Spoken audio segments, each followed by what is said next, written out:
Well, poems often start with a single word or a phrase that you've heard. And a few years ago, I was working in Galway as a writer in residence, and I heard the phrase settled traveller, which I'd never heard before. And as soon as I heard that phrase, I knew I was going to use it for a poem someday. And in Galway, my office was in a place called Ballyban, where quite a lot of settled travellers live. But I never got round to writing the poem. And then one day I was sitting in my office looking out the window, and opposite the office there were 3 or 4 houses used by settled travellers. And when you're teaching creative writing, you often tell the students to go home and write about what they can see outside the window.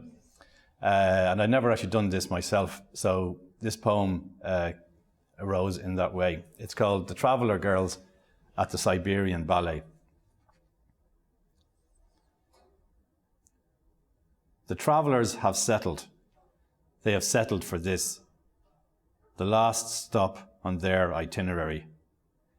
They have been so long walking, but now the song lines are silent from Ballinasloe to Ballyban. From my room I see their houses boarded up like faces. Siberian swans have flown from Perm to Galway to perch and dangle on the town hall stage. Skinny, frilled and blonde, they streak the air in this dark town as Tchaikovsky is squeezed through the speakers, distorted and distant, but still delivering big pink thumps to the heart. Leaving the theatre, the pure faces of the traveller girls glow with illumination like the Buddha as a child, not quite smiling, but watching in bliss, like an astronaut orbiting Earth in his capsule, gazing on the planet they came from and will return to. Their teacher tells me they're fine till they hit puberty, then they just disappear. To where?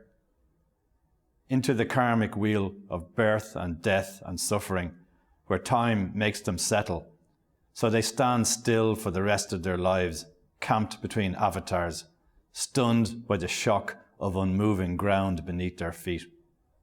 Only for weddings and funerals, fiestas of eternity, time and traffic stops.